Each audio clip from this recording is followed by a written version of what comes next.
Kelas hari ini kita akan belajar kelab dan persatuan. Ini adalah kelas yang kedua untuk kelab dan persatuan. Kelas yang kedua. Dalam kelas 1 hari itu kita sudah belajar pengenalan kepada kelab persatuan, akaun penerimaan pembayaran, dan juga kita dah belajar akaun yuran. Dalam kelas ini kita akan buat satu soalan akaun yuran. Kita akan buat satu soalan akaun yuran. Lepas tu kita akan belajar hasil dan belanja kelab dan persatuan. Dalam bahagian ini kita akan belajar hasil pendapatan hasil, perbelanjaan hasil, pendapatan modal dan perbelanjaan modal. Yang seterusnya kita akan belajar yang paling penting dalam kelab dan persatuan, akaun pendapatan dan perbelanjaan. Itu yang paling penting dalam kelab dan persatuan.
Kita membuat satu contoh akaun yuran ni.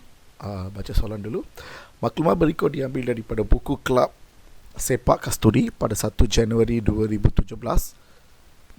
Kita ada yuran belum terima 1450, yuran belum terperoleh 1380. Dua-dua ini adalah baki BB sebab pada 1 Januari 2017. Lepas tu kita ada akaun penerimaan dan pembayaran bagi tahun berakhir 31 Disember 2017. Lepas tu kita ada 3 jenis penerimaan dalam tahun ini. Semua ini mungkin bagi tahun ini, bagi tahun lepas ataupun bagi tahun depan, tapi telah diterima dalam tahun ini. Remember that, telah diterima dalam tahun ini. Lepas tu kita ada maklumat tambahan, yuran belum terima pada 31 Disember 2017, bermaksud itu adalah yuran yang belum terima pada hujung tahun. Pada hujung tahun belum terima. Lepas tu kita ada yuran tahun 2016 yang masih tertunggak. Yuran tahu maksud tertunggak? Tertunggak adalah belum terima. Yuran yang belum diterima akan dihapuskan sebagai hutang lapor. Hutang lapor adalah yuran lapor lah. Nanti kita akan tengok. Anda dihendaki menyediakan akaun yuran. Sebelah dia saya dah lukis akaun yuran. Kita akan mula dengan yuran belum terima. Yuran belum terima adalah aset. Ingat yuran belum terima adalah aset. Pada 1 Januari, kalau 1 Januari baki BB. Yuran ingat, aset baki BB, debit ke kredit? Yes, aset baki BB adalah sebelah debit. Kita tulis yuran belum terima 1450 amount dia. Lepas tu jangan lupa tulis tarikh dia 2017 Januari 1. Lepas tu kita tengok yuran belum terperoleh. Yuran belum terperoleh. Yuran belum terperoleh adalah yuran yang telah diterima in advance. Untuk tahun depan kita dah terima pada tahun ini. Itu adalah yuran belum terperoleh. So yuran belum terperoleh, kita hutang, so liability. Dan kita tengok tarikh dia 1 Januari 2017, itu adalah baki BB. Kalau liability baki BB akan sebelah kredit. Okey, sebelah kredit. Okey, kita akan tulis yuran belum terima di sebelah kredit. Amount dia 1380. Lepas tu jangan lupa tulis tarikh. Tarikh dia samalah Januari 1 2017. Lepas tu kita, selepas baki BB, kita turun bawah, tengok soalan itu. Kita ada penerimaan dan pembayaran. Ini adalah penerimaan. Okey, kita ada penerimaan yuran untuk tahun 2017, 2016 dan 2018. Yang mana akan masuk dekat akaun yuran? Bukan yuran 2017 sahaja. Ini semua ini adalah diterima, tak kisah untuk tahun mana. Tak kisah untuk tahun mana, tapi diterima untuk tahun ini. So kita akan jumlahkan tiga-tiga ini. Okey, tak kisah untuk tahun mana, ini semua diterima tahun berakhir 31 Disember 2017. Tengok tajuk dia. Okey, kita jumlahkan ini dan kita akan tulis dekat akaun yuran. So ini yuran diterima adalah hasil bertambah. Kalau hasil bertambah sebelah debit ke kredit? Yes, hasil bertambah sebelah kredit. So pergi dekat kredit, kita tulis Disember 31. Kalau nak tulis tunai boleh, tapi saya tulis bank lah. Tunai pun boleh, bank pun boleh, salah satu boleh. Lepas tu jumlah dia adalah 28,210. Jumlahkan tiga-tiga itu Jumlahkan tiga-tiga itu dan kita tulis jumlah itu. Okay, lepas tu kita baca maklumat tambahan. Maklumat tambahan yuran belum terima. Yuran belum terima pada 31 Disember adalah aset baki HB. Yuran belum terima adalah aset, 31 Disember adalah HB. So aset HB. Kalau aset BB tadi itu dekat debit. Kalau aset BB adalah di sebelah debit, aset HB will be in a credit side. So dekat credit saya tulis 880. Yuran belum terima. Tarikh dia tak payah tulis sebab atas tu memang Disember 31 kan. Jadi tak payahlah ulang tarikh. Okay, lepas tu kita baca the next maklumat tambahan. Tengok soalan. Next maklumat tambahan. Yuran pada tahun 2016 yang masih tertunggak. Tertunggak adalah masih hutang ataupun masih belum terima, dihapuskan sebagai hutang lapuk. So ini kita kena buat sedikit pengiraan.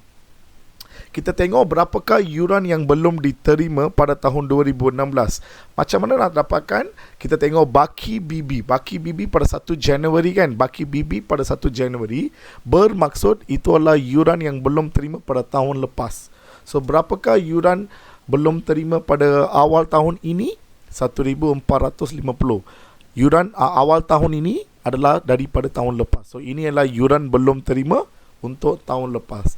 Daripada jumlah ini 1,450, berapakah yuran yang sudah diterima untuk tahun lepas pada tahun ini? Okey, untuk tahun lepas pada tahun ini. Kita tengok dekat akaun penerimaan pembayaran ada. Okey, 850, tapi sepatutnya kita kena terima 1,450 sebab bulan lepas ataupun tahun lepas kita punya ahli tak bayar 1,450. Dan tahun ini sepatutnya dia kena bayar itu, tapi dia hanya bayar 850 sahaja. So your balance itu akan dikira sebagai hutang lapuk according to the maklumat tambahan number 2. Tengok. Okay, kita kira 1,450 tolak dengan 850 akan dapat 600. 600 ini adalah yuran lapuk ataupun hutang lapuk. Okey, yuran lapuk ataupun hutang lapuk dalam akaun yuran kita akan rekod di mana? Debit ke kredit? Ingat, yuran lapuk sentiasa di sebelah kredit. Sentiasa di sebelah kredit. So, hafal je lah benda ni. Okay, you pergi dekat akaun yuran sebelah kredit, tulis 600, tulis yuran lapuk. Okay, lebih sesuai untuk tulis yuran lapuk daripada hutang lapuk lah. Kita tulis yuran lapuk. Okay, lepas itu saya rasa sudah. Last one, nak tanya. Dalam soalan ini, tadi saya nampak ada yuran belum terima BB dan yuran belum terima HB. Okay? Dan kita ada yuran belum terperoleh BB. Dalam soalan ini, ada tak yuran belum terperoleh HB? Okay, tengok soalan itu, adakah tak ada? Tengok sikit. Okay, dekat maklumat tambahan memang tak ada. Tapi sebelum itu, apa itu yuran belum terperoleh? Yuran belum terperoleh adalah yuran yang kita terima dalam tahun ini untuk tahun depan. Yuran yang diterima dalam tahun ini untuk tahun depan. Ada tak yuran yang kita terima, ini adalah tahun berapa? Ini adalah tahun 2017. Ada tak apa-apa yuran yang kita terima dalam tahun ini untuk tahun depan, iaitu 2018? Yes. Nampak tak dekat akaun penerimaan pembayaran sana?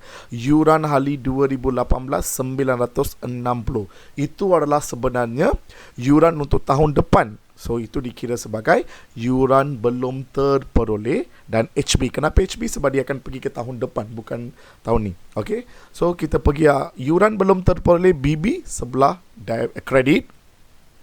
Yuran belum terperoleh HB will be in a debit side. Tapi you selang satu baris. Ingat hari itu saya kata selang satu baris, baru tulis yuran belum terperoleh. Yuran belum terperoleh, tarikh dia 960. Okey, lepas itu kita sudah settle semua. Okey, sekarang kita nak imbangkan. Tapi sebelum imbangkan, tulis tarikh Disember 31 dekat atas tu. Nanti kita akan imbangkan dan jawapan imbang itu kita akan tulis dekat ruangan yang Disember 31 sana lah. Okey, sekarang kita imbangkan, kita tengok jumlah mana besar. Of course, jumlah kredit akan besar. So, jumlahkan the credit, kita akan dapat jawapan ini. Diorang boleh kira guna kalkulator. Okey, amount yang sama kita akan tulis di debit. Lepas tu ambil 31,070 ini, tolak dengan 960, tolak dengan 1,450, kita akan dapat satu jawapan. Apa jawapan itu? Itu adalah akaun pendapatan dan perbelanjaan. Apa maksud dia? Yuran untuk tahun ini adalah 28,660 dan yuran inilah yang akan pergi ke akaun pendapatan dan perbelanjaan. Bukan yuran yang diterima. Yuran yang diterima kita tulis bank 28,210, itu adalah yuran yang kita terima dalam tahun ini. Tapi yang berapakah yuran untuk tahun ini? 28,660. Okay, jawapan inilah yang kita akan pindah pergi ke akaun pendapatan dan perbelanjaan. Ingat nanti kita akan buat akaun pendapatan dan perbelanjaan. Seterusnya kita kena tahu pasal hasil dengan belanja dalam kelab dan persatuan. Okay, first kita tengok hasil. You orang tahu apa maksud hasil? Okay, senang saja. Dulu kita dah masa form 4 kita dah belajar. Hasil adalah pendapatan yang diterima atau yang akan diterima oleh kelab dan persatuan, kita panggil dia hasil lah. Okay, dan hasil dikategorikan kepada dua item, iaitu pendapatan hasil, pendapatan modal. Pendapatan hasil dan pendapatan modal. Kita tengok belanja. Belanja pula, apa maksud belanja? Belanja adalah wang yang dibayar atau yang akan dibayar oleh kelab dan persatuan. Kita akan panggil dia belanja. Dan sama juga belanja ada dua kategori. Satu adalah perbelanjaan hasil dan perbelanjaan modal. Okey, kita kena tahu klasifikasi dia secara spesifik sebab pengasingan inilah yang akan kita akan tentukan item itu masuk dekat akaun pendapatan perbelanjaan ataupun penyata kedudukan kewangan. Okey, kita kena tahu. Okey. First kita tengok pendapatan hasil. Apa itu pendapatan hasil? Okay, hasil yang diterima daripada aktiviti biasa kelab dan persatuan. Okay, kita terima untuk aktiviti yang biasa. Contohnya yuran diterima, sewa diterima. Okay, apa lagi? Apa-apa yang untuk aktiviti biasa kelab lah. Aktiviti biasa kelab itu kita panggil pendapatan hasil. Lepas tu kita tengok apa itu pendapatan modal. Okey, pendapatan modal adalah bukan daripada aktiviti biasa kelab dan persatuan. Okey, dan benda ini tak akan berulang. Pendapatan modal ini jarang dia berulang lah. Contohnya kita menjual aset kelab dia. Kita dapat duit itu kan. Duit itu adalah pendapatan modal. Dan biasanya kebanyakan pendapatan modal ini adalah dari berkaitan dengan aset, bukan semasa. Kebanyakanlah, bukan semua. Ada juga benda lain. Okey, pendapatan modal ini adalah pendapatan yang kelab itu diterima, tapi bukan selalu, bukan setiap hari ataupun setiap bulan dia akan terima. Okey, yang seterusnya adalah perbelanjaan hasil. Perbelanjaan hasil adalah bayaran untuk menampung perbelanjaan pengurusan dan pentadbiran kelab dan persatuan. Okey, ini adalah perbelanjaan untuk aktiviti harian kelab seperti bayar kadar bayaran, gaji kepada pekerja kelab, all this lah yang setiap bulan kita kena bayar. Okey, dan seterusnya adalah perbelanjaan modal. adalah perbelanjaan ke atas pembelian atau membina aset bukan semasa kelab dan persatuan. Sama macam pendapatan modal, biasanya dia akan berkaitan dengan aset bukan semasa dan tak selalu akan berlaku untuk kelab dan persatuan. Okey, saya bagi dalam 5 minit. Cuba pauskan video ini dan tanda jawapan ini. Okey, dengan nota yang orang ada, tanda dulu nota jawapan dia. Pauskan video ini Okey, kalau dah jawab, saya akan sambunglah. Okey. Kita tandakan pada pilihan yang betul. Yuran masuk, yuran pendaftaran. First, kita kena tentukan item ini pendapatan ke perbelanjaan. Lepas tu, kalau pendapatan hasil atau pendapatan modal. Kalau perbelanjaan hasil ke perbelanjaan modal. Itu yang kita kena tentukan. Okay, first one, yuran masuk. Yuran masuk ini adalah of course pendapatan, sebab kelab akan terima. Kita adalah kelab yang always think kita adalah kelab. Kelab akan terima. Tapi yuran masuk ini pendapatan hasil ke pendapatan modal. Kelas lepas saya ada bincang pasal yuran masuk Okey, yuran masuk ini boleh dikategorikan sebagai pendapatan hasil dan juga pendapatan modal. Dua-dua pun boleh.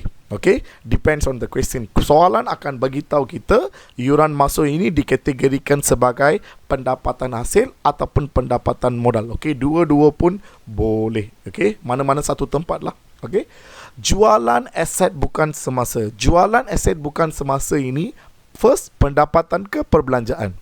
Pendapatan. Kalau pendapatan hasil ke pendapatan modal. Macam mana nak bezakan pendapatan hasil, pendapatan modal? Kita tengok pendapatan yang daripada aset bukan semasa dan juga pendapatan yang tak biasa berlaku dalam kelab dan persatuan. Okay, jualan aset bukan semasa. Adakah kita setiap hari ataupun setiap bulan jual aset bukan semasa? Tidak. So, benda itu akan masuk dekat pendapatan modal. Okey, belanja mengubah suai bangunan. Belanja mengubah suai bangunan, ini kita belanja. Kalau belanja, dia akan masuk dekat perbelanjaan. Perbelanjaan hasil ke perbelanjaan modal, kita tengok belanja dia selalu berlaku ke tidak. Belanja ubah suai, tidak. Okey, dan dia akan menambahkan nilai aset bukan semasa kita. So, dia akan masuk dekat perbelanjaan modal. Perbelanjaan modal. Lepas tu kita ada gaji, insurans, belanja am, sewa rumah kelab dan kadar bayaran ayah. Ini adalah perbelanjaan yang setiap bulan akan berlaku. So, dia adalah perbelanjaan hasil. Hasil. Lepas tu kita ada yuran tahunan ataupun yuran bulanan. Okey, apa itu yuran tahunan, yuran bulanan? Yuran yang setiap bulan atau setiap tahun kita akan terima daripada ahli kita. Itulah yuran biasa untuk kelab kan. Jadi pendapatan hasil. Betul. Okay, next one. Derma khas. Okay, sebelum kita tentukan dia ada dekat mana, kita kena tahu apa itu derma khas. Okay, apa itu derma khas? Derma yang dengan tujuan khas seperti derma untuk membina gelanggang.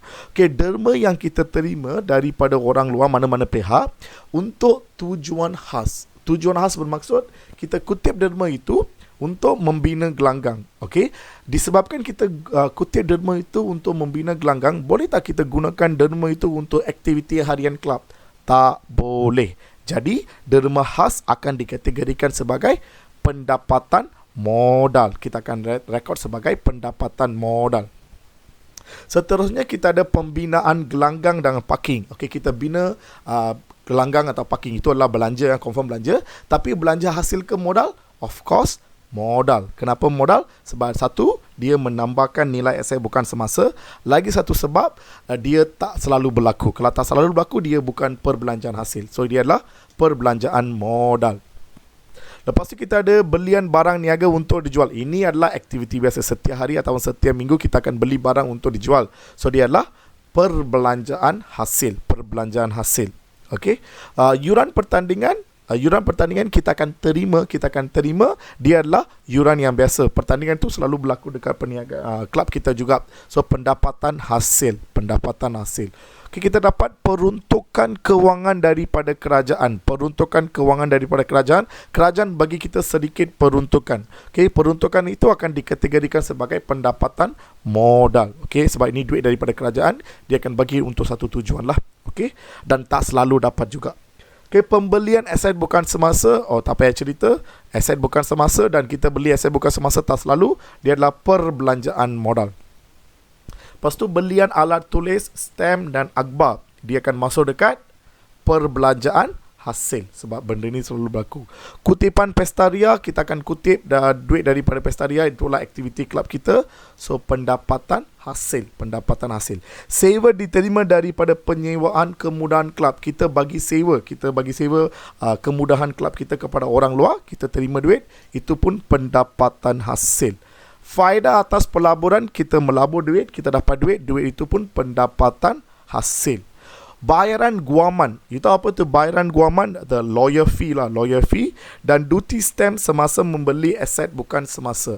Okay, contohnya kalau kita nak beli bangunan ke, kalau kita nak beli premis ataupun tanah, okay, kita kena bayar lawyer fee dan juga duty stamp. Okay, so benda itu selalu berlaku ke? Tidak, dia akan berlaku apabila kita beli aset bukan semasa. Dan adakah dia akan menambahkan nilai aset bukan semasa? Yes. Okay, the lawyer fee and the duty akan ditambah dekat nilai aset bukan semasa. So dia adalah perbelanjaan modal. Lepas tu allowance kehormat. Okay, you ingat allowance kehormat ataupun honorarium, kelas lepas kita ada bincang.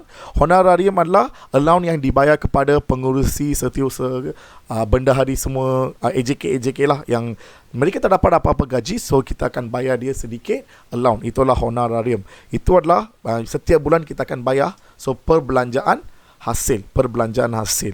Lepas tu kita ada kos pemasangan pendingin awal. Kos pemasangan, okay, kos pemasangan itu kita aircon lah, kita nak, ini bukan beli aircon lah, ini pasang aircon.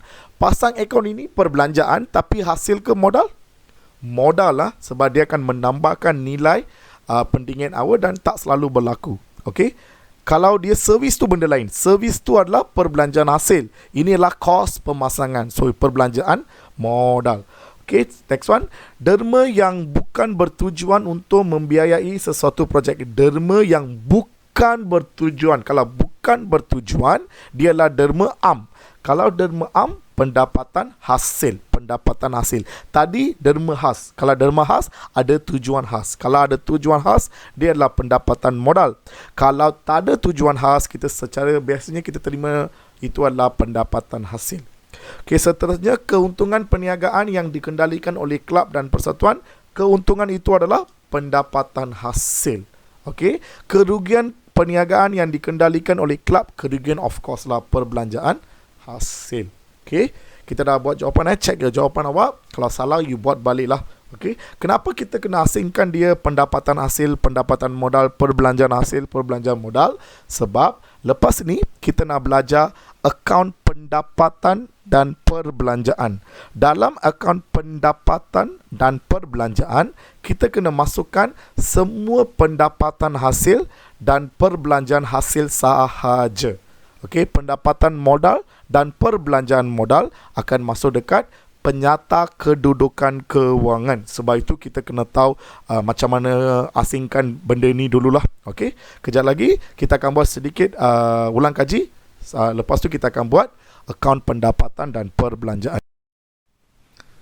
Kita tengok sedikit catatan mana direkod di mana. Ini kelas lepas kita dah belajar. Okey, kalau orang masih ingat, kita tengok pendapatan hasil. Pendapatan hasil ini kita akan rekod di mana?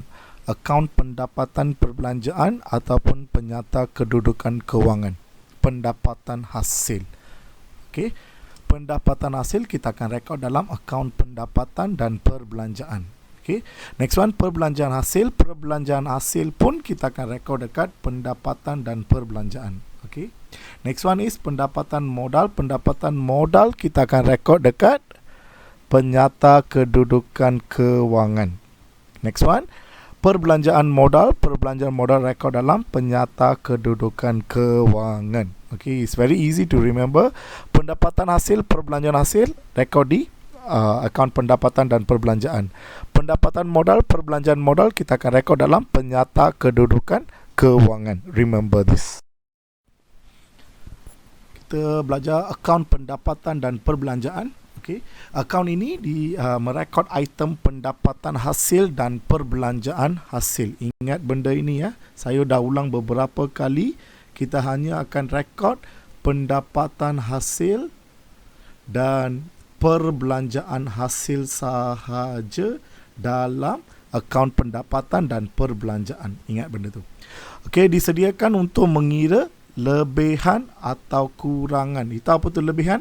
Lebihan adalah sebenarnya untung tapi kita tak boleh panggil dia untung, kita panggil dia lebihan dalam kelab persatuan. Dan juga kita akan kira rugi. Kalau rugi, kita akan panggil dia kurangan dalam akaun pendapatan dan perbelanjaan lah. Okey, terdapat nilai beberapa item butiran yang terdapat dalam akaun penerimaan pembayaran. Okey, saya baca balik. Terdapat nilai beberapa item atau butiran yang terdapat dalam akaun penerimaan dan pembayaran. Dia akan ada dalam akaun penerimaan dan pembayaran, tetapi tidak sama dengan akaun pendapatan dan perbelanjaan. You orang faham tak? Okey, saya ulang.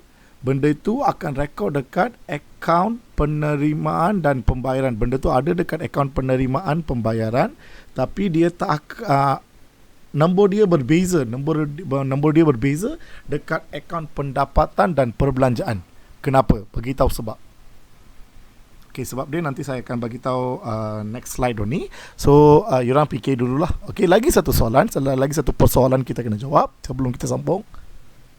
Terdapat beberapa item dan butiran yang terdapat dalam akaun penerimaan dan pembayaran. Okey, ada beberapa item dalam penerimaan pembayaran tetapi tidak dicatat dalam akaun pendapatan dan perbelanjaan. Item apa dan kenapa? Kita kena tahu item apa dan kenapa.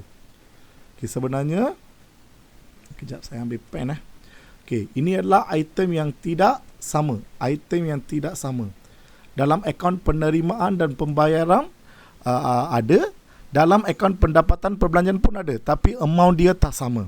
Itu satu persoalan dia. Persoalan yang kedua, ada dalam akaun penerimaan pembayaran tapi kita tak akan catat dalam akaun pendapatan dan perbelanjaan. Kenapa dan apakah item itu? Itu di soalan dia. Okey, kalau you orang faham soalan, you orang fikir dulu kenapa.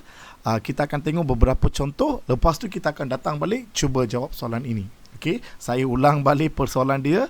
Persoalan yang pertama, dalam akaun penerimaan pembayaran ada, dalam akaun pendapatan perbelanjaan pun ada, tapi amount dia tak sama. Okey, lagi satu. Itu persoalan pertama. Persoalan yang kedua adalah dalam akaun penerimaan pembayaran ada, tetapi benda itu tidak dicatat dekat akaun pendapatan dan perbelanjaan. Kita tak catat dekat akaun pendapatan dan perbelanjaan. Catatan apa dan kenapa? Itu yang kita nak tahu.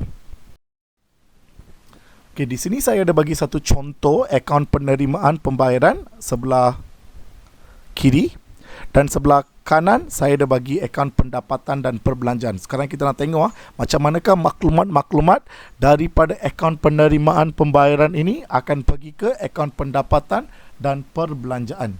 Okey, boleh tak nampak item yang pertama dekat akaun penerimaan pembayaran? Kadar bayaran 100. Bermaksud kita sudah bayar kadar bayaran 100.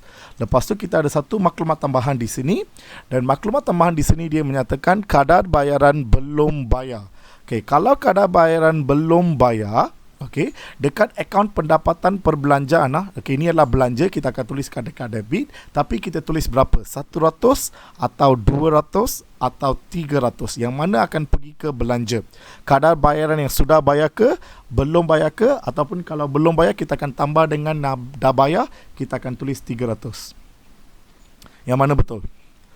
Yes, okey, kadar bayaran 300. Kita akan rekod dekat sana kadar bayaran 300. Kenapa 300? Sebab kadar bayaran 100 sudah dibayar, 200 belum dibayar. Walaupun kita belum bayar, itu adalah belanja untuk tahun ini. So kita akan tambah dan kita akan tulis. Kalau prabayar kita akan tolak, belum bayar kita akan tambah. Okey, sekarang saya rasa you orang dah ada jawapan untuk persoalan yang pertama. You ingat apa itu persoalan pertama tadi? Ada dalam akaun penerimaan pembayaran, ada dalam akaun pendapatan perbelanjaan, tetapi amount dia berbeza. Kenapa amount dia berbeza? Dekat sini sebab kadar bayaran belum bayar. Pelarasan lah, itu kita panggil pelarasan. Okay. Next one, kita tengok contoh yang kedua. Yang bawah dia adalah yuran. Dia kata yuran 2,840 telah diterima. Dekat akaun penerimaan kita dah terima. Lepas tu ada maklumat tambahan. Saya bagi satu maklumat tambahan. Dia kata yuran belum terima adalah 160. Kalau belum terima, kita kena tambah ke, tolak ke, ataupun tak payah buat apa-apa. Okay, yuran belum terima ini kita kena tambah. Okay, yuran yang telah diterima tambah dengan yuran belum terima, baru kita akan dapat yuran untuk tahun ini. Dan yuran adalah hasil, so kita akan tulis di sebelah kredit dalam akaun pendapatan dan perbelanjaan. Tulis berapa? Yuran 3,000. Macam mana saya dapat 3,000? 2,840 tambah dengan 160. Ini pun untuk menjawab persoalan yang nombor 1. Okey. Seterusnya saya ada alat tulis. Alat tulis adalah RM50. Dekat pembayaran kita dah bayar RM50. Kita tengok maklumat tambahan. Oh, dia kata tiada pelarasan. Kalau tiada pelarasan, benda ini senang sahaja. Kita terus tulis dekat belanja, alat tulis 50. Sebab tak ada tambah, tak ada tolak, kita terus tulis. Okey, sekarang kita dah tengok 3 benda. Benda yang pertama, belum bayar, kita tambah dan kita tulis. Belum terima pun kita tambah, kita tulis. Satu dekat belanja, satu dekat hasil. Okey, lepas tu, alat tulis. Alat tulis dia kata tak ada apa-apa pelarasan. Kalau tak ada apa-apa pelarasan, kita terus tulis 50. Okey, seterusnya adalah belian alatan 2,000. Belian alatan adalah 2,000. Okey, sekarang ini belanja ke hasil. Kita dah bayar 2,000 untuk belian alatan. So kita rekod di sebagai belanja ke hasil. Adakah ini belanja? Tidak. Kenapa tak? Sebab belian alatan. Alatan adalah aset bukan semasa. Kalau kita beli alatan, alatan berkaitan dengan aset bukan semasa. So ini pendapatan hasil, perbelanjaan hasil ke perbelanjaan modal. Ini adalah perbelanjaan modal. Kalau perbelanjaan modal, boleh tak kita rekod dekat akaun pendapatan dan perbelanjaan? Tak boleh. So tak payah rekod dalam akaun pendapatan dan perbelanjaan. Dan saya rasa ini adalah untuk menjawab persoalan nombor 2. Apakah persoalan nombor 2 tadi? Kita ingat, okay, ada dalam akaun penerimaan pembayaran, tapi kita tak akan rekod dekat akaun pendapatan dan perbelanjaan. Kenapa? Sebab itu adalah perbelanjaan modal. Okey, kita dah jawab dua-dua persoalan lah. Nanti kita datang, kita sambung dulu dekat sini. Okey, derma untuk membina Dewan. Derma untuk membina Dewan. Ini adalah derma am ke derma khas? Derma khas. Okey, kenapa saya panggil dia derma khas? Sebab derma ini dengan tujuan, ada tujuan. Kalau derma ada tujuan, itu adalah derma khas. Okey, ini adalah derma khas. Kalau derma khas, kita akan panggil dia pendapatan modal. Kalau pendapatan modal, boleh rekod dalam akaun pendapatan dan perbelanjaan? Tak boleh. Okey, tak boleh. So, tak payah rekod. Tak payah rekod apa-apalah. Sebab ini pun pendapatan modal. Tadi perbelanjaan modal, tak payah rekod. Ini pendapatan modal, tak payah rekod also. Okay, sebenarnya kita dah jawab 2 persoalan yang tadi saya tanyalah. Okay, sekarang kita sambung. Ada lagi 3 benda actually. Ada 3 benda kita akan tengok. Okay, jualan minuman 800, belian minuman 500. Okay, jualan 800, belian 500. Okay, dalam soalan ini saya tak nampak apa-apa inventory. Kalau tak ada inventory, boleh tak saya tulis jualan minuman sebagai hasil, belian minuman sebagai belanja? Tak boleh. Disebabkan jualan dengan belian ini untuk aktiviti yang sama, iaitu jualan atau belian minuman, atau aktiviti yang sama iaitu minuman. So kita kena tulis the net figure. Orang tahu tak apa tu net figure? So daripada minuman itu saya dapat untung ke rugi. Saya kena kira itu dan masukkan untung atau rugi sahaja. Okay, saya tahu dalam kelab dan persatuan kita biasanya tak akan ada untung. Tapi bila kita menjalankan aktiviti, kita akan dapat untung. Untung itu kena disalurkan ke dalam akaun pendapatan dan perbelanjaan kelab itulah. Okey.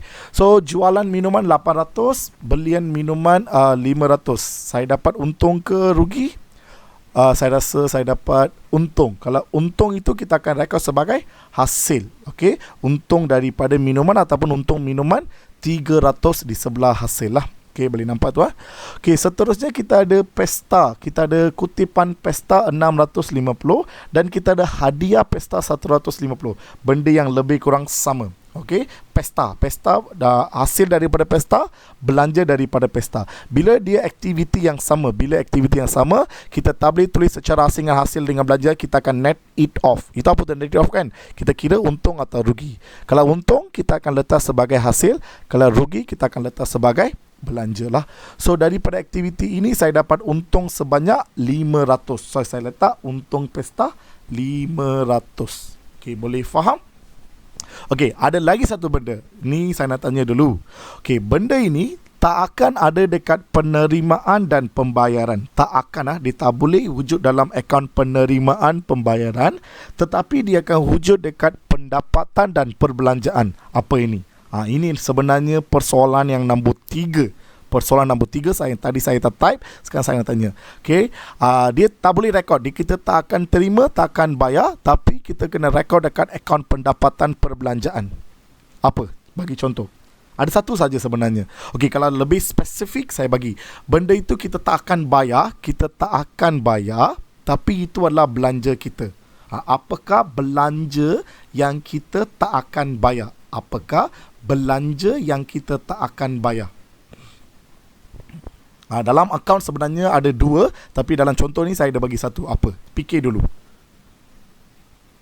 Ada jawapan? Okey, tengok jawapan ni orang. Itu sebenarnya adalah susut nilai. Susun nilai ini tak akan ada dekat pembayaran, tapi itu adalah belanja kita. So dalam soalan ini kita ada beli alatan kan? Tadi nampak tu? Kita ada belian alatan.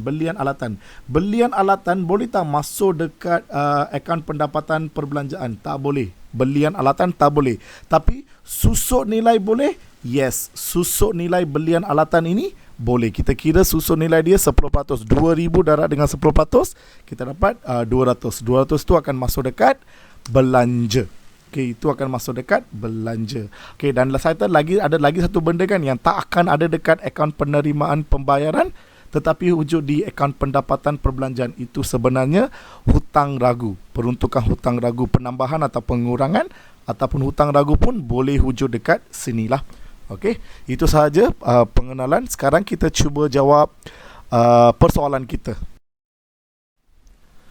Okey, ini persoalan kita. Straight away kita tengok persoalan dia. Persoalan dia adalah terdapat nilai beberapa item atau butiran yang ada dalam akaun penerimaan pembayaran yang tidak sama dengan pendapatan dan perbelanjaan. Kenapa dia tak sama? Sebab kita ada pelarasan. Betul. Okey, kita ada pelarasan. Tadi kita dah tengok.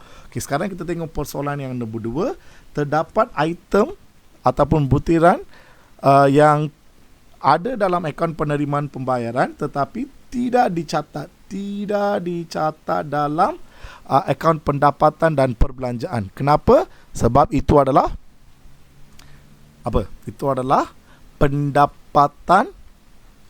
pendapatan modal dan juga perbelanjaan modal. Kalau pendapatan modal, perbelanjaan modal boleh wujud dalam penerimaan pembayaran, tapi tak boleh ada dalam akaun pendapatan dan perbelanjaan. Okey, lagi satu persoalan. Ingat tadi saya tanya item yang tak ada dalam akaun penerimaan pembayaran tetapi boleh wujud dalam akaun pendapatan dan perbelanjaan. Apa itu? Yes, susut nilai dengan hutang ragu. Sebelum kita sambung, kita kena buat lagi satu ulang kaji. Tadi saya dah terangkan sebenarnya. Saya tekankan di sini. Kalau belum bayar, belum terima. Normally kita tambah ke tolak? Yes, normally kita tambah. Prabayar belum terperoleh. Tambah ke tolak? Tolak. Okey, itu untuk biasa. Yang biasa saya kata itu sebenarnya adalah baki HB. When it come to baki HB, belum bayar, belum terima, kita tambah. Okey, prabayar belum terperoleh, kita tolak. But ingat, kalau benda ini untuk baki BB awal tahun, ni terbalik Belum bayar, belum terima, kita tolak. Prabayar belum terperoleh, kita kena tambah. Okay, you kena faham konsep ini untuk menjawab soalan akaun pendapatan dan perbelanjaan. Okay, sekarang kita akan buat satu soalan penyata pendapatan dan perbelanjaan. Kita baca soalan 1. Kelab Rekreasi Taman Mahkota telah ditubuhkan pada tahun 2009. Aset dan liability kelab pada 1 Januari 2011 adalah seperti berikut. So ini adalah baki BB, yang atas ini adalah baki BB. Lepas tu dia bagi ringkasan buku tunai, penerimaan dan juga pembayaran. Lepas tu kita ada maklumat tambahan, ada 7 maklumat tambahan. Lepas tu anda dihendaki menyediakan penyata pendapatan dan perbelanjaan. Soalan ini suruh kita sediakan penyata pendapatan dan perbelanjaan. Okay. First kita lukis jadual dan tulis nama kelab. Nama kelab ni adalah Kelab Rekreasi Taman Mahkota. Lepas tu kita tulis tajuk dia. Tajuk dia adalah penyata pendapatan dan perbelanjaan bagi tahun berakhir 31 Disember 2011. Tajuk ni just kita ambil daripada soalan dia lah. Okay, lepas tu you ingat tak format penyata pendapatan dan perbelanjaan? Format dia mula dengan pendapatan hasil tolak perbelanjaan hasil. Kita akan dapat lebihan ataupun kurangan. Kalau jawapan dia positif, kita panggil dia lebihan. Kalau jawapan dia negatif, kita panggil dia kurangan. Okay, so format dia pendapatan hasil first, tolak dengan perbelanjaan hasil. Tapi biasanya kita lukis di dalam first lah. Okay. Selepas you tulis pendapatan hasil, you selang 8 baris. 8 baris ini untuk semua soalan. Just selang 8 baris. Baris ke-9 kita tulis perbelanjaan hasil, tolak perbelanjaan hasil. Okay. Okay, sekarang biasanya saya akan buat maklumat tambahan dulu lah. Kita settlekan maklumat tambahan dulu, baru kita tengok penerimaan pembayaran, baru senang sikit. Okay, maklumat tambahan yang pertama, yuran bulanan bagi setiap ahli adalah RM20. Okay, terdapat 15 orang ahli yang masih belum bayar yuran bulan Disember 2011. Okey, ada ahli-ahli yang belum bayar. So ini adalah yuran belum terima, ahli-ahli dia tak bayar. So kita adalah kelab belum terima. So ini adalah yuran belum terima akhir tahun. Kenapa akhir tahun? Sebab ini semua maklumat tambahan ini adalah untuk 31 Disember. So ini adalah hasil. Saya akan masukkan hasil yuran ahli. Saya pendekat pendapatan hasil, saya akan tulis yuran ahli. Lepas tu saya pergi tengok dekat penerimaan, ada tak yuran dia? Yes, kita ada 24,350. 24,350 ini adalah yuran ahli. So saya tulis dekat sini. Lepas tu kena tambah dengan tolak dengan belum terima ataupun belum terperoleh. Pergi cek dekat baki BB. Baki BB dia ataupun baki awal dia dekat sini yang atas sini lah. Okey, dekat sini ada tak apa-apa yuran yang belum terperoleh ataupun yuran yang belum terima? Okay, dekat sini saya nampak ada yuran belum terima 170. Saya nampak yuran belum terima 170. Dan yuran belum terima ini tambah ke tolak? Okay, you fikir ya. Tadi kita dah tengok benda ni. Yuran belum terima HB. Kalau yuran belum terima HB, kita akan tambah. Akhir tahun kita tambah. Kalau awal tahun kita akan tolak. 170 ini adalah awal tahun. Kalau awal tahun kita kena tolak 170. Lepas tu dekat bawah sekali kita tengok yuran bulanan dia RM20. Ada 15 orang belum bayar. So kita ambil 15 darab dengan 20. 15 darab dengan 20, kita dapat 300. 300 ini adalah yuran yang belum terima pada hujung tahun. Kalau belum terima pada akhir tahun ataupun hujung tahun, kita akan tambah. So tambah 300. So 24,350 tolak 170 tambah dengan 300, kita akan dapat jawapan. Jawapan itu kita tulis kat sini. Lepas tu kita tengok maklumat tambahan seterusnya. Maklumat tambahan nombor 2. Bayaran masuk dikelaskan sebagai pendapatan modal. Ingat, kalau pendapatan hasil, kita akan rekod dekat penyata pendapatan dan perbelanjaan. Kalau dia adalah pendapatan modal, kita kena rekod dekat penyata kedudukan kewangan. So bayaran masuk 300 itu kita akan masuk dekat PKK. Sekarang kita tak buat PKK, so kita abaikan maklumat itulah. Maklumat tambahan yang seterusnya adalah majalah dan akhbar prabayar. Kalau prabayar, inilah prabayar hujung tahun, hujung bulan. Sebab 31 Disember kan. Inilah maklumat untuk 31 Disember. So majalah akhbar prabayar berjumlah 154. Kalau prabayar akhir tahun kita akan tambah ke tolak? Tolak. So majalah akhbar adalah perbelanjaan. So kita akan tulis di bawah perbelanjaan hasil, majalah dan akhbar. Lepas tu pergi tengok dekat pembayaran, ada tak majalah dan akhbar? Ada, 754. Kita masukkan 754 dekat perbelanjaan hasil. Dan lepas tu pergi tengok dekat baki bibi atas ni, ada tak prabayar ke belum bayar untuk majalah?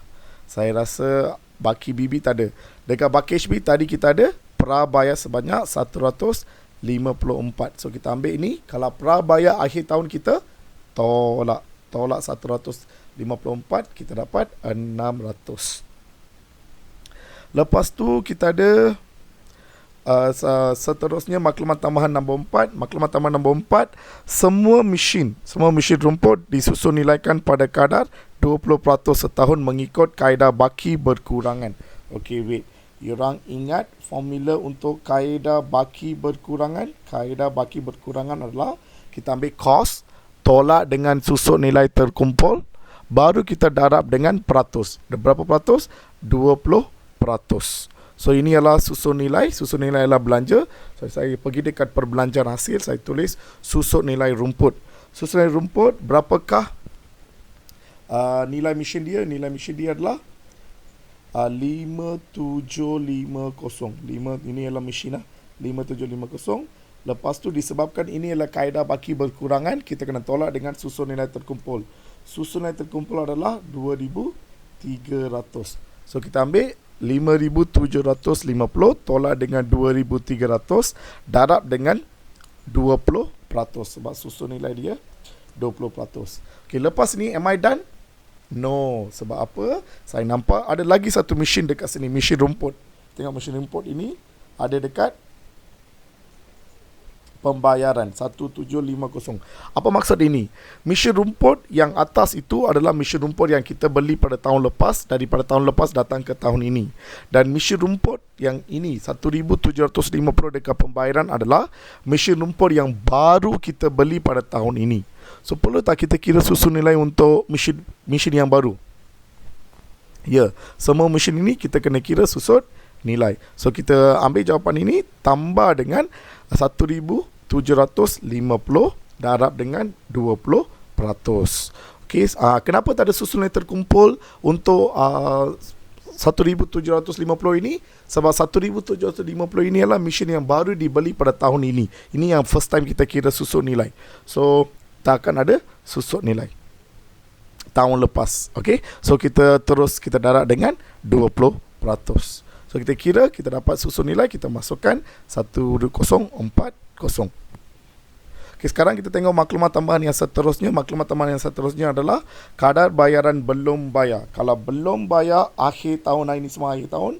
Kalau belum bayar akhir tahun, kita kena tambah. So kadar bayaran adalah belanja. So saya tulis kadar bayaran. Berapakah kadar bayaran yang sudah dibayar? Kita tengok dekat pembayaran, kita dapat 4740. So kita tulis 4640.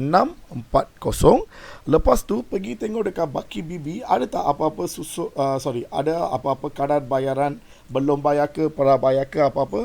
Yes, saya nampak kadar bayaran belum bayar 117. So kalau belum bayar akhir tahun, belum bayar akhir tahun kita tambah. Belum bayar awal tahun kita kena tolak. So 4670 ini kena tolak dengan 117 sebab ini adalah belum bayar awal. Lepas tu dekat bawah ini saya nampak kadar bayaran belum bayar 125. Belum bayar akhir tahun kita akan tambah. Okay, kita tambah, kita dapat 4678. 4678. That's it. We are done with maklumat tambahan nombor 5. Okay, seterusnya maklumat tambahan nombor 6. Alat tulis belum digunakan adalah 60. Alat tulis belum guna. Kalau belum guna, itu bukan belanja kita. Jadi kita kena tambah ke tolak? Tolak. Itu sebab itu adalah yang kita belum guna, akan digunakan pada tahun depan. So untuk tahun ini kita tolak. Dan alat tulis adalah belanja. So saya tulis belanja. kita tengok belanja dia berapa, 428 dulu. So terus tulis ke alat tulis 428. Ini adalah alat tulis yang kita beli pada tahun ini. Daripada ini, berapa yang belum guna? 60 belum guna. Saya nampak dekat sini 60 belum guna. So belum guna itu kita tolak 60. Bila kita tolak 60, kita dapat 368. Okey, seterusnya the last maklumat tambahan adalah insurans dibayar. Insurans dibayar pada 1 April 2011 untuk tempoh setahun. So ini adalah mungkin akan ada insurans prabayar, saya rasa. Kita tengok apakah tarikh kita ambil insurans. Tarikh kita ambil insurans adalah 1 April 2011 dan kita tutup tarikh kita. Okay, insurans ini akan valid sampai 31 Mac 2012. Macam mana saya dapat 31 Mac? Sebab 1 April 2011 kira April, Mei, Jun, Julai, Ogos, September, Oktober, November, Disember, January, February, March. 12 bulan Okey, 31 Mac 2012. Tapi kita tutup akaun pada 31 Disember 2011. Insurans kita valid sampai 31 Mac 2012. Tapi kita sediakan akaun sampai 31 Disember 2011. Bermaksud kita dah bayar berapa bulan ekstra? January, February, March. 3 bulan ekstra. Okay? So 360 insurans yang kita bayar darab dengan 3 per 12. Kita dapat 90. Bermaksud insurans prabayar adalah 90. So saya tulis insurans dekat belanja. Lepas tu kita tulis 360. 360 ni kena tolak dengan 90 sebab insurans prabayar. So kita akan dapat 270. Lepas tu kita batalkan insurans dekat sana dululah. Okay. Lepas tu I see we are done with all the maklumat tambahan. Lepas kita dah buat maklumat tambahan, baru kita akan tengok dekat ringkasan buku tunai. Okay, dekat ringkasan buku tunai, yuran ahli kita dah batal. Bayaran masuk tak payah masuk dekat sini sebab dia akan masuk dekat PKK. Seterusnya kita ada derma. Derma adalah dia tak bagi tahu kita derma am ke derma khas. Okey, kalau dia tak bagi tahu apa-apa, itu dikira sebagai derma am. Derma am akan dikira sebagai pendapatan hasil. Kalau soalan ini kata derma ini derma khas, jadi dia pun akan pergi ke PKK. Tapi sekarang dia tak cakap apa-apa. Kalau dia tak cakap apa-apa, derma ini dikira sebagai derma am dan kita akan rekod sebagai pendapatan hasil. Lepas tu saya nampak, saya rasa tak ada apa-apa pendapatan hasil. Okay, lepas tu kita tengok dekat pembayaran. Dekat pembayaran saya nampak belanja mesyuarat. Saya masukkan belanja mesyuarat dekat perbelanjaan hasil. Amount dia 280. Seterusnya saya ada allowance kehormat. Saya tulis allowance kehormat. Allowance kehormat adalah 7,980 dekat belanja juga. Lepas tu saya ada upah pekerja pun masuk dekat sini. Upah pekerja 1,200. Lepas itu kita ada tak apa-apa lagi belanja. Yes, saya nampak keceriaan kelab. Keceriaan kelab tu macam decoration untuk kelab lah. Itu pun belanja. Okey, keceriaan kelab kita masukkan 2,132. Okey, lepas tu ada tak apa-apa lagi? Tak ada. Kita dah masukkan semua belanja. Okey, sekarang kita jumlahkan pendapatan hasil. Kita dapat 29,156. Biarkan di sana. Lepas tu kita jumlahkan perbelanjaan hasil. Kita ambil kalkulator, jumlahkan Okey, kita dapat 18,548. Lepas tu ambil jumlah pendapatan tolak dengan jumlah perbelanjaan, kita akan dapat jawapan. Jawapan dia 10,608. Kalau nombor ini positif, kita tulis dia lebihan. Kalau nombor ini negatif, kita akan tulis kurangan. So ini adalah cara untuk membuat pendapatan dan perbelanjaan. Okay, kalau ada apa-apa yang saya laju ataupun you rasa tak faham, you orang boleh message saya. Okay, ini adalah soalan 2. Soalan 2 saya nak you orang buat sendiri. You orang buat sendiri. Nanti kelas depan saya akan bagi jawapan. Okay, so ini sebagai kerja rumah kan. You orang duduk rumah tak tahu nak buat apa kan. Buat soalan ini. Okay, nanti minggu depan saya akan bagi jawapan lah. You orang boleh check jawapan dia. Okey, itu saja untuk kelas hari ini. Nanti kelas depan kita akan sambung lagi kelab dan persatuan.